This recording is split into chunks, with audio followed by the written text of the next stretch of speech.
Welcome back to the Cold Cheese and Hot Buzz podcast. This your boy Prince Cowboy. Yes, I changed my name from Hot Buzz to Prince Cowboy. I don't want my name to be introverted into the title, so I'm making a new moniker up starting this video. I'm known for here on out as Prince Cowboy, formerly known as Hot Buzz. I'm changing it. Yeah, it's my podcast. I got the right to do so. But I'm here to eat crow today. I'm here to eat crow. And I'm here to eat it real good. I'm here to season it up the way I like it. So, just because you eat crow don't mean it's got to be bad tasting crow. It can be very delicious crow, especially with the way I'm going to explain us losing this game. Cowboys, obviously, with me making an eat crow video means that we lost the game. And I had no problem with losing this game at all. We lost 26-17, Eagles victory. We're gonna start with the Eagles side of the spectrum of the ball. Eagles play excellent offense, and they play also excellent defense. They are what they say they are, which I knew heading into the game that was legit. That's why that last video, I didn't say that was legit. You didn't hear me say nothing crazy or nothing nonsense like they're garbage or horrible or anything like that. No, they are a real team this year. They are, I would say, as far as I know right now, and I'm willing to admit, and I'm not willing to admit, matter of fact, they right now, to me, and not only to me, but realistically and factually, they are the kings of the NFC East right now. But I'm loving it. I'm finally seeing what this conference and this division as a whole, not conference, but division as a whole. I'm sorry, division as a whole really is, and what it really is made to be. It reminded me of the early '90s when the Cowboys was doing great, the Eagles was doing great. You had the Redskins that was hot, and you had the Giants, with LT at the time. That was doing big things. In fact, the NFL was most interesting when the NFC East was the top dogs in the league, not only in the NFC, but all in the whole entire NFL. But what they did was great. They played a combination of the read option, and they also played a combination of the play action.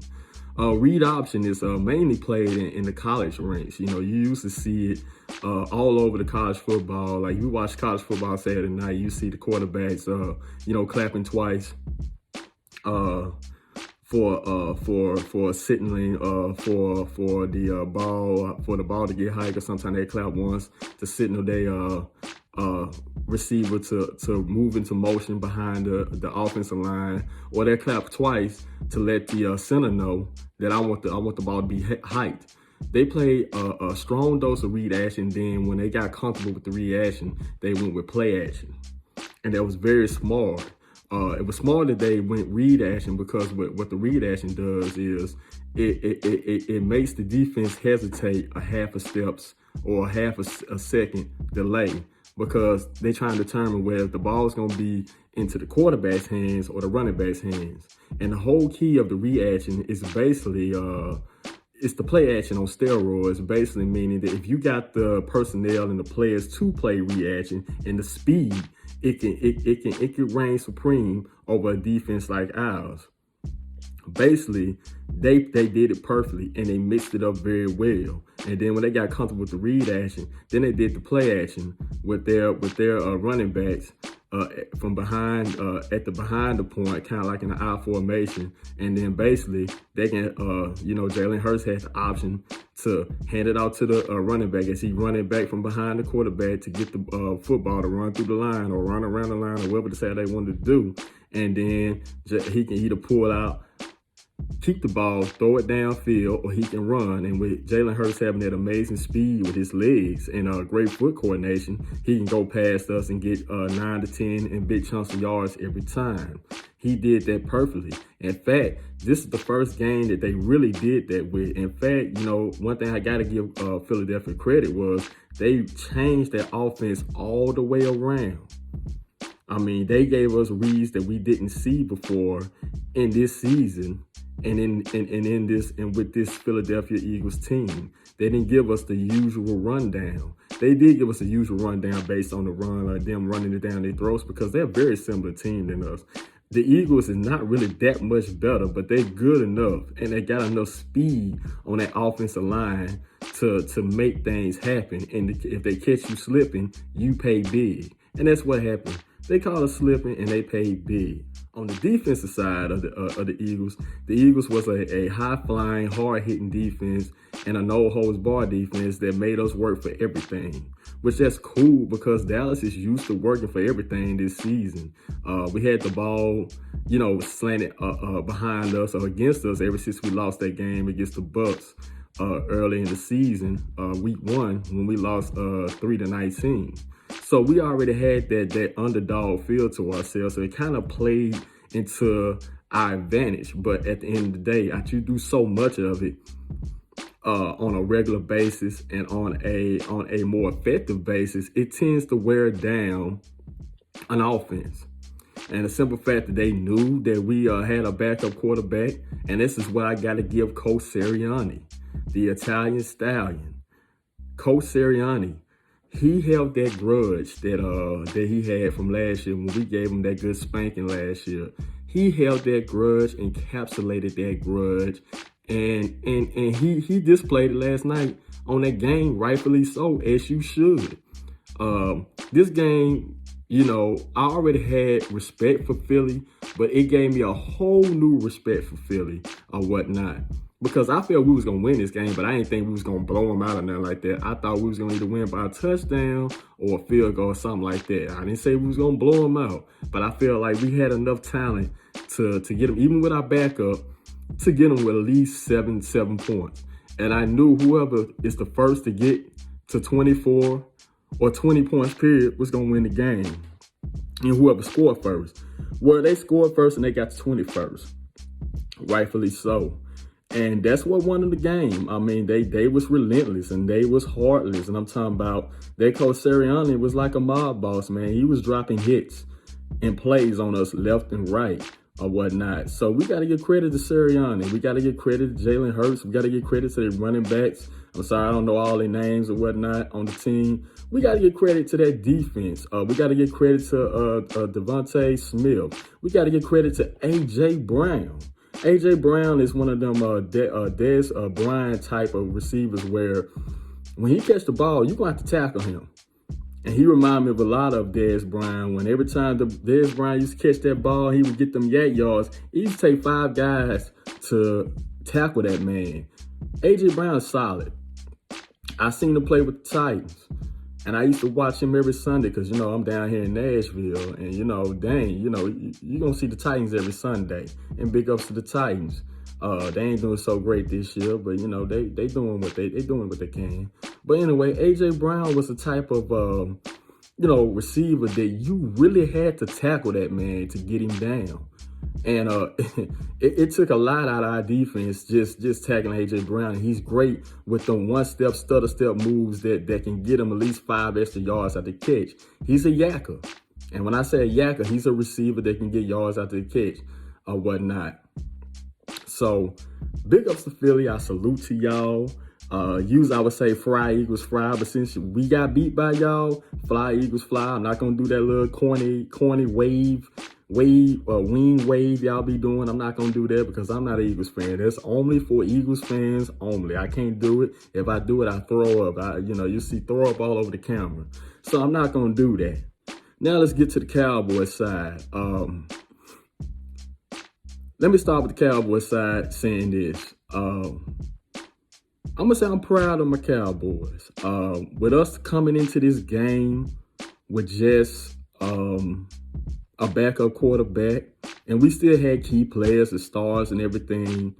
And for us to score 17 points, for Cooper Rush to man up and score 17 points mid-second half of the game, I applaud Cooper Rush. I salute that guy because that was a tall order to ask. That's why I said if we won this game, we shocked the world. But if we lost this game, then, I look at it with our backup quarterback, we were supposed to lose this game.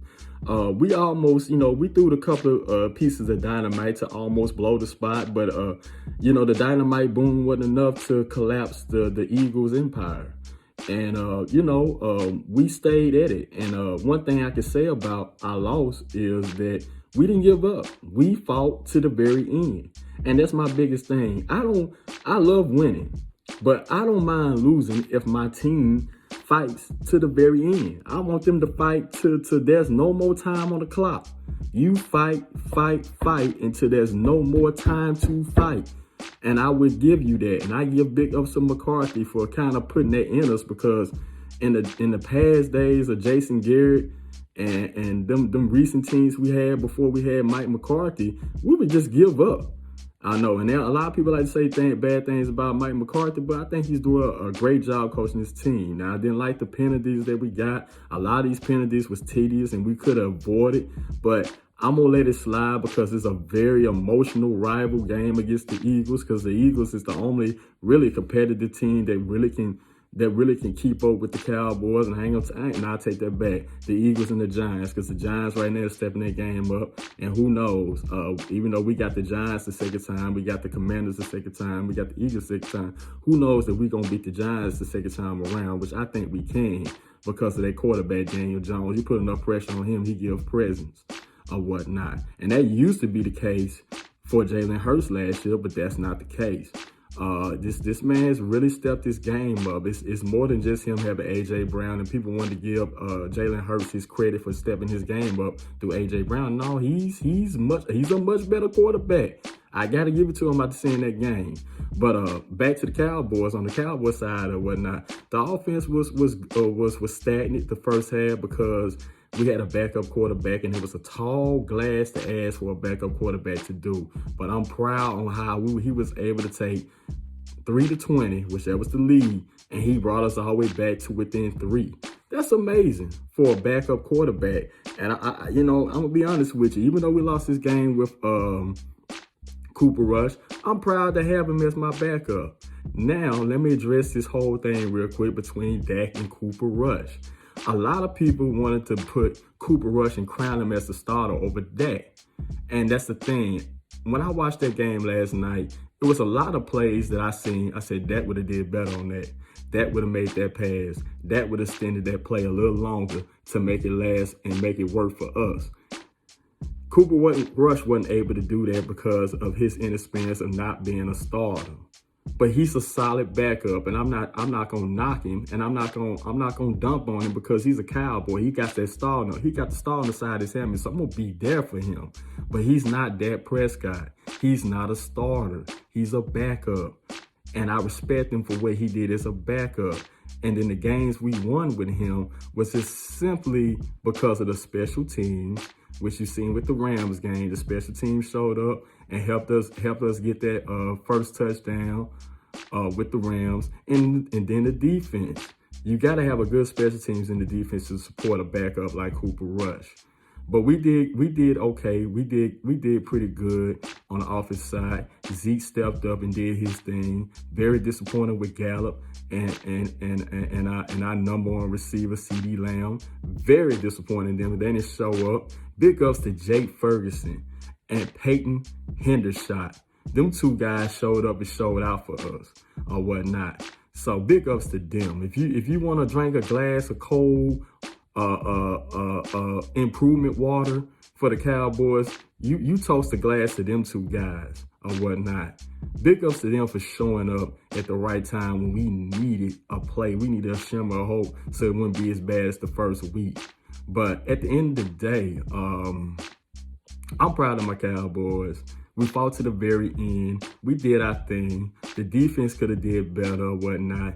But, they need to work on their east-to-west running and whatnot because they found the weak side and they attacked it. In Philly, like I said, it's a fast team around the edges. We're going to have to improve on that.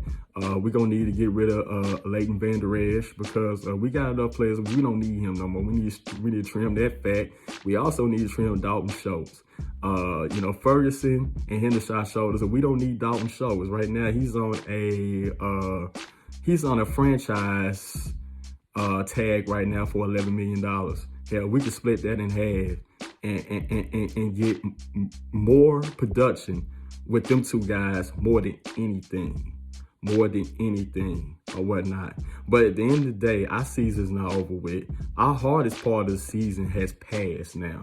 Now, it ain't nothing but green grass and laying me down in green pastures for the rest of the season.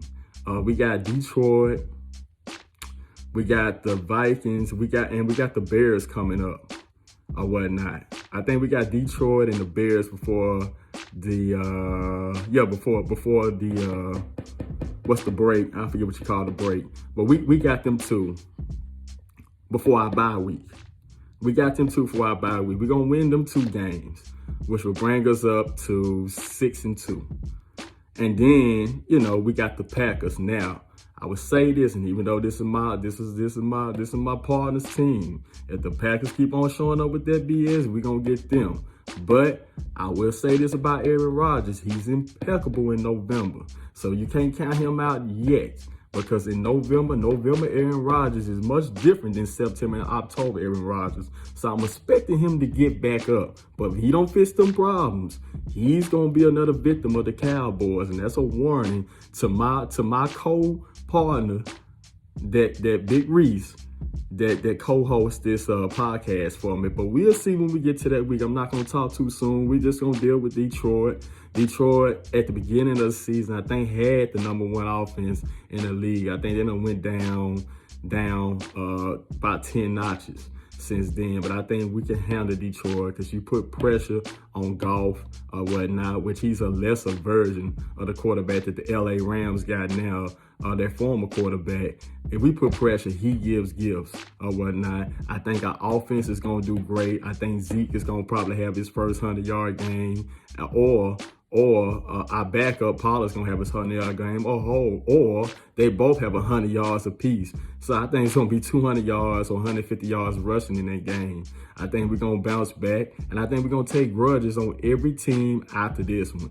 So I think every victory that we get after this is gonna be because of that Eagles game, because our team takes it real offensive when we lose games or when we give up points to anybody, and I love that about my team. My team actually get angry for losing games. In the past, we didn't do that. Cowboys simply didn't do that because they were so ingratiated with the whole stars and the cheerleaders and Jerry and Steven and everybody that we didn't care. It's just we the Cowboys, and it don't matter if we win or lose. We the Cowboys. You still gonna love us anyway. But now they're actually taking things serious. And I think this loss is going to force us to be all about football. And guess what? Dak, I think, is going to be in the next games. I think Dak's going to be back. And we're going to see our old selves, but we're going to see it more on a consistent basis. And I hope they keep the same system that they put Cooper Rush in, put it in for Dak. Because you keep the same system with Dak, the man's going to dominate. The kid is going to do his thing. And who knows? Who knows? Just wait. Be calm, be patient. You might see us in the big game. I'm not saying we will be, but you might see us in the big game. I'm not going to name that big game or what it is, but anybody that knows football knows what I'm talking about. How about them Cowboys? That's the end of this video. I'm out.